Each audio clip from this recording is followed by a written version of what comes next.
Hi friends, ఇప్పుడున్న 7 వింతలు Taj Mahal, great wall of China, Petra, Machu Picchu, Colosseum, Christ the Redeemer and Chichen Itza అని మనందరికీ తెలుసు. కానీ ఈ వీడియోలో మన ప్రపంచంలోని ప్రాచీన కాలం యొక్క 7 వింతల గురించి తెలుసుకుందాం. Let's start our video.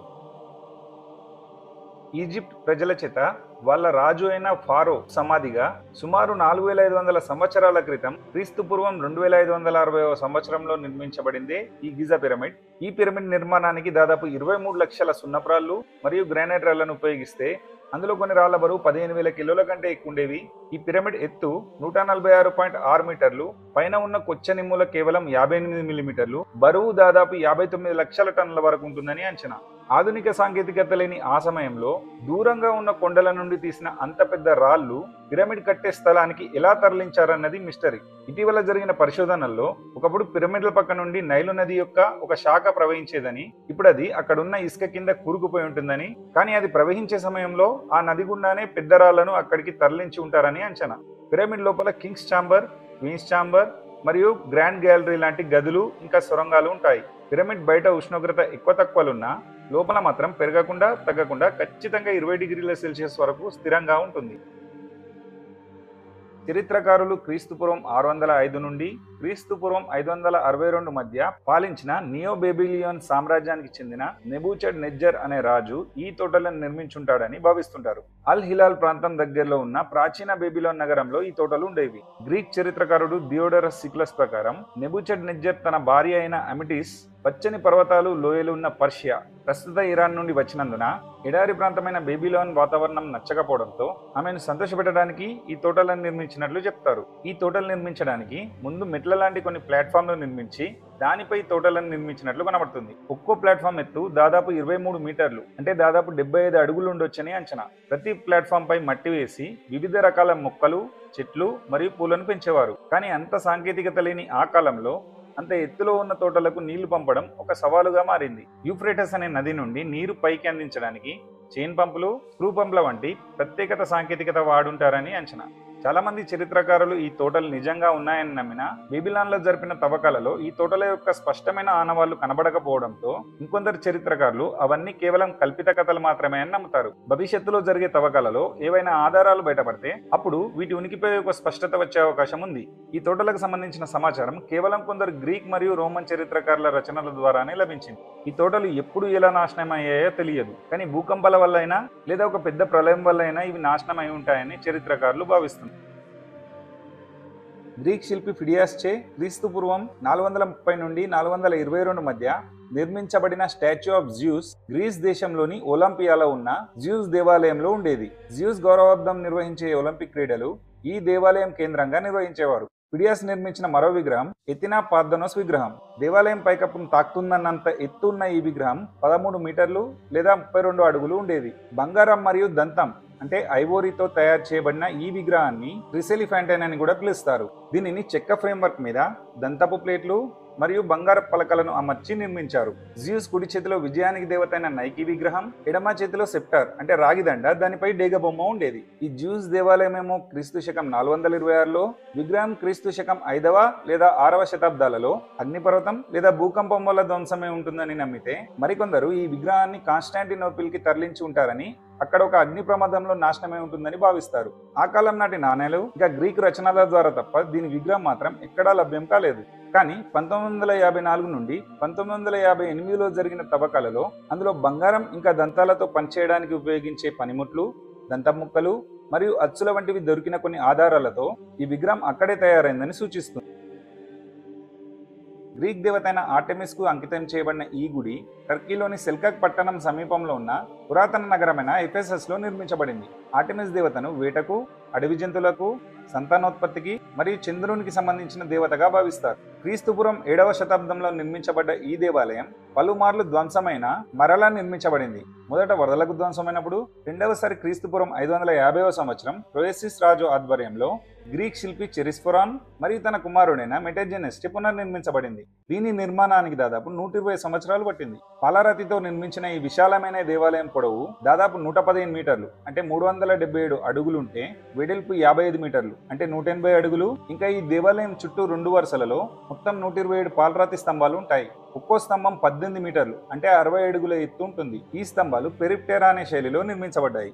Alexander the great పుట్టిన రోజున హీరోస్ట్రాటస్ అనే వ్యక్తి తను ఫేమస్ అవ్వడానికి ఈ దేవాలయానికి నిప్పు పెట్టడం వల్ల పూర్తిగా ధ్వంసమైన ఈ దేవాలయాన్ని క్రీస్తుపురం 323వ సంవత్సరంలో పునర్నిర్మించారు. క్రీస్తు శకం 268లో ఆర్టెమిస్ దేవతారాధన తగ్గి క్రైస్తవ మతం వ్యాప్తి చెందిన సమయంలో గోత్స్ అనే తెగకి సంబంధించిన వాళ్ళు ఈ దేవాలయాన్ని పూర్తిగా ధ్వంసం చేశారు. చివరగా మళ్లీ దీన్ని పునరుద్ధరించకుండా వీటి శిథిలాలను ఇతర భవన నిర్మాణానికి ఉపయోగించారు. ఈ దేవాలయానికి సంబంధించిన కొన్ని భాగాలు, శిల్పాలు లండన్లోని ఒక మ్యూజియంలో ఉంటే ఈ దేవాలయం యొక్క శిథిలాలు మాత్రమే పర్యాటక ప్రదేశంగా మిగిలాయి. ఈ శిథిలాలలో ఒకే ఒక స్తంభం పాక్షికంగా నిలబడి ఉంది. క్రీస్తు శకం 353వ సంవత్సరం టర్కీలోని కార్యా రాజ్యానికి రాజధాని అయిన బ్రాడమ్ పట్టణంలో అప్పటి కార్యా పాలకుడైన మాసోలస్ మరణానంతరం తన భార్య అయిన ఆర్టెమిసియా ఈ సమాధి నిర్మాణాన్ని ప్రారంభించింది. ప్రారంభించిన 2 సంవత్సరాలకే ఆర్టెమిసియా కూడా మరణించడం వల్ల ఈ సమాధి మాసోలస్ మరియు ఆర్టెమిసియా ఇద్దరి కోసం నిర్మించడమైంది. దీని నిర్మాణంలో 3 ప్రధాన భాగాలు ఉంటాయి. చతురస్రాకారంలో భారీ రాతి పలకాలతో ఉండే మొదటి భాగం పెద్ద వేదికలా ఉంటే, మధ్య భాగమైన రెండో భాగంలో సుమారు 36 ఇయోనిక్ శైలి స్తంభాలు, వీటి మధ్య శిల్పాలు, ఇంకా మూడవ భాగమైన పై భాగంలో 4 గుర్రాల రథం మీద మాసోలస్ మరియు ఆర్టెమిసియా విగ్రహాలతో పిరమిడాకారంలో ఉండేది. అత్యంత విలాసవంతమైన సమాధిగా పేరు పొందిన ఈ సమాధిని గ్రీక్ వాస్తుశిల్పులైన సత్రియోస్ ఇంకా పైథాస్ రూపొందించారు. దీని ఎత్తు దాదాపు 45 మీటర్లు అంటే 148 అడుగుల వరకు ఉండేది. ఈ సమాధి రూపకల్పనలో గ్రీక్, లైసియా మరియు ఈజిప్షియన్ వాస్తుశైలుల కలయిక స్పష్టంగా కనబడుతుంది. శిల్పకళాద్భుతంగా భావించే ఈ సమాధిని ప్రముఖ శిల్పులైన లియోచారస్, బ్రియాక్సిస్, స్కూపాస్ మరియు థియోతియాస్లు ఈ సమాధి శిల్పాలను చెక్కారు. దీని గోడలపై గ్రీక్ పురాణాలలో అమెజాన్స్ ఇంకా గ్రీకుల మధ్యలో జరిగిన యుద్ధం, అమెజానో మ్యాచ్ వంటి దృశ్యాలు శిల్పాలుగా చెక్కారు.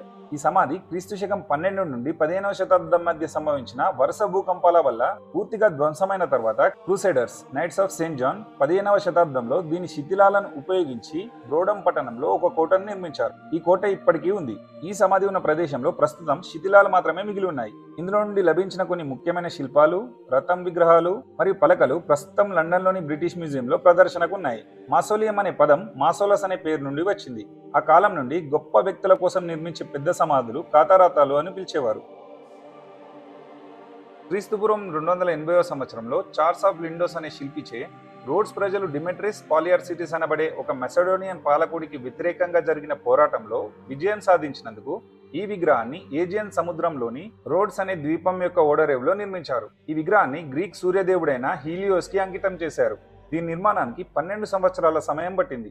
ఈ విగ్రహం సుమారు 33 మీటర్లు అంటే 108 అడుగుల ఎత్తు ఉంటుంది. దాదాపు అమెరికాలో ఉన్న స్టాచ్యూ ఆఫ్ లిబర్టీ అంత ఎత్తు ఉంటుంది. విగ్రహం మొత్తం ఇనుము ఫ్రేమ్వర్క్ మరియు రాళ్లతో చేసిన బేస్ మీద నిలబడి ఉంటుంది. దానిపైన కాన్సేపు పలకలను అమర్చారు. పురాతన కథనాల ప్రకారం ఈ విగ్రహం యొక్క 2 కాళ్ళు ఓడరేవు ప్రవేశ ద్వారం లాగా ఉండేవని, ఓడలు దాని క్రింది నుండి ప్రయాణించే విధంగా నిర్మించారని చెబుతారు. అయితే ఆధునిక చరిత్రకారులు ఈ సిద్ధాంతాన్ని ఖండిస్తున్నారు. ఎందుకంటే అలాంటి నిర్మాణం స్థిరంగా ఉండదు మరియు అసాధ్యం. బదులుగా ఈ విగ్రహం బేస్ మీద నిలబడి ఉండవచ్చని భావిస్తున్నారు.